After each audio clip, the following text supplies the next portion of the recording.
ఒక దేశం ఒక యుద్ధంలో శాంతియుతంగా రక్తం చిందకుంటా యుద్ధాన్ని గెలవొచ్చని మహాత్మా గాంధీ గారు నిరూపించారు.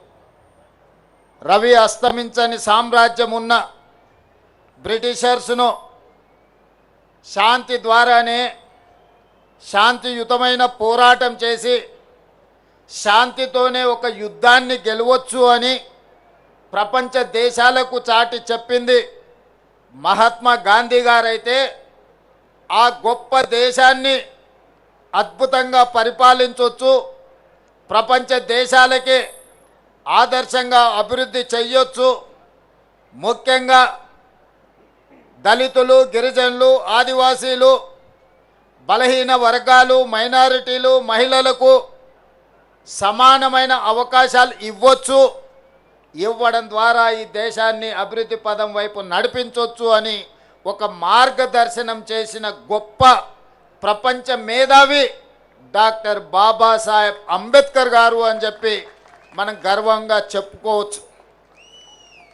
దేశ స్వతంత్ర పోరాటంలో మహాత్మా గాంధీ గారి పాత్ర ఎంత ఉందో, స్వతంత్రం వచ్చిన భారతదేశం ఈనాడు బలమైన దేశంగా ఎదగడానికి కారణం డాక్టర్ బాబాసాహెబ్ అంబేద్కర్ గారు. ఈ దేశానికి రెండు కళ్ళు, ఒకరు మహాత్మా గాంధీ గారైతే రెండవది డాక్టర్ బాబాసాహెబ్ అంబేద్కర్. విషయం మన దేశమే కాదు, ప్రపంచమే గుర్తించింది. ఈరోజు ప్రపంచమే స్వాగతం పలుకుతుంది అంబేద్కర్ గారి విధానాన్ని, అంబేద్కర్ గారి యొక్క ఆలోచనను. డాక్టర్ బాబాసాహెబ్ అంబేద్కర్ గారు ఒకే ఒక్క మాట చెప్పారు, విద్య ఒక్కటే అన్ని సమస్యల నుంచి మిమ్మల్ని విముక్తి చేస్తుంది, విద్య ఒక్కటే మన జీవితంలో మార్పు తెస్తుంది, విద్య ఒక్కటే మన జీవితంలో వెలుగులను నింపుతుంది, విద్య ఒక్కటే సమాజంలో మనకు గుర్తింపు, గౌరవాన్ని, సముచితమైన స్థానాన్ని అందిస్తుంది అని చెప్పి డాక్టర్ బాబాసాహెబ్ అంబేద్కర్ గారు సంపూర్ణంగా విశ్వసించిండ్రు, నమ్మిండ్రు, వారు పాటించిండ్రు.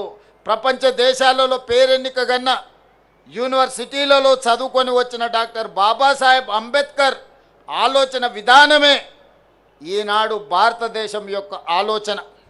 వారి ఆలోచన విధానమే ఈరోజు పల్లె పల్లెల్లో ప్రభుత్వం యొక్క ఆలోచన, ప్రజాపాలన యొక్క విధానము అని చెప్పి నేను వేదిక మీద నుంచి సవినయంగా మీ అందరికీ తెలియజేయదలుచుకున్న మిత్రులారా, ఈనాడు తెలంగాణ రాష్ట్రం రావడానికి ప్రధానమైన కారణం డాక్టర్ బాబాసాహెబ్ అంబేద్కర్ గారు రాజ్యాంగంలో పెట్టిన ఆర్టికల్ 3 ద్వారానే శ్రీ సోనియా గాంధీ గారు సాహసోపేతమైన నిర్ణయం తీసుకొని మన తెలంగాణ రాష్ట్రాన్ని ఏర్పాటు చేయడం జరిగింది.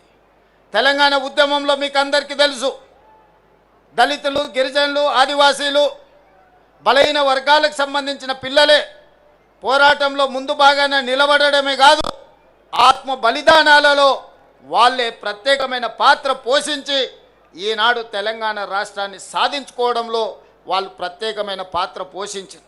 వాళ్ళే కాదు, ఈనాడు గుర్తు చేసుకోవాల్సింది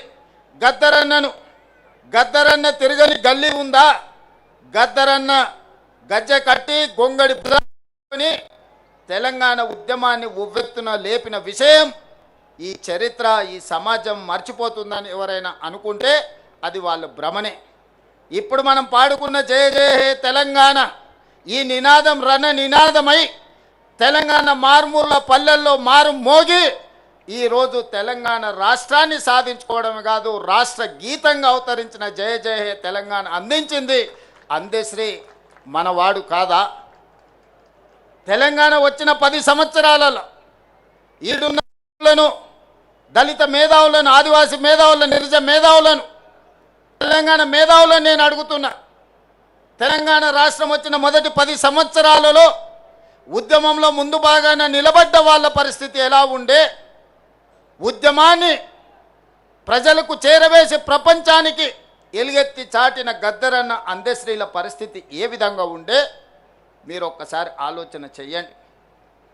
వారి ఎన్నికల వాగ్దానం ఉండొచ్చు, వాళ్ళు ఏమేమో చెప్పి ఉండొచ్చు, మంత్రివర్గంలో అయినా దళితులకు గిరిజనులకు ఇచ్చిన స్థానం ఏందో మీరు ఒక్కసారి ఆలోచన చెయ్యండి అని చెప్పి నేను నా మిత్రులకు సవినయంగా విజ్ఞప్తి చేస్తున్నా. మిత్రులారా, ఆనాడు మంత్రివర్గంలో ఉన్న స్థానం ఎంత, సంఖ్య ఎంత, ఏ జాతికి ఎంతుండేనో మీరు లెక్కేసుకోండి.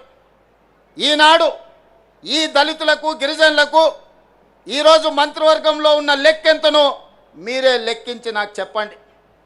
ఇవాళ అసెంబ్లీ స్పీకర్గా గడ్డం ప్రసాద్ కుమార్ గారు, లేకపోతే మంత్రిగా దామోదర్ రాజనరసింహ గారు, మంత్రులుగా మరో మిత్రుడు అట్లూరు లక్ష్మణ్ గారు, వివేక్ వెంకట్ స్వామి గారు, ఇలా చెప్పుకుంటూ పోతే ఇంతమందిని, 4 మంత్రులను, ఒక స్పీకర్ను, అదేవిధంగా విప్పులుగా వేముల వీరేశాన్ని, లేకపోతే రామచందర్ నాయకును, ఇవాళ మంత్రివర్గంలో మా సీతక్కను, ఇంతమందికి ప్రాతినిధ్యం ఉమ్మడి రాష్ట్రంలోనైనా వచ్చిందా మీరు ఒక్కసారి ఆలోచన చెయ్యండి.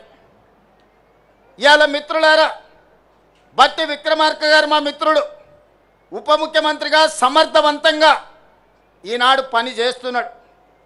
సిఎల్పి లీడర్గా ఉంటే ఓర్వలేక హోదా తగ్గించి ఆయనను అవమానించే విధంగా అవమానకరంగా సిఎల్పి నాయకుడిగా తొలగించుకున్న చరిత్ర కళ్ళ ముందలనే ఉంది కదా. వారు బడ్జెట్ పెడితే ఆ బడ్జెట్ను అవమానించే విధంగా ఇవాళ మాట్లాడుతున్న వాళ్ళని చూస్తున్నాం కదా.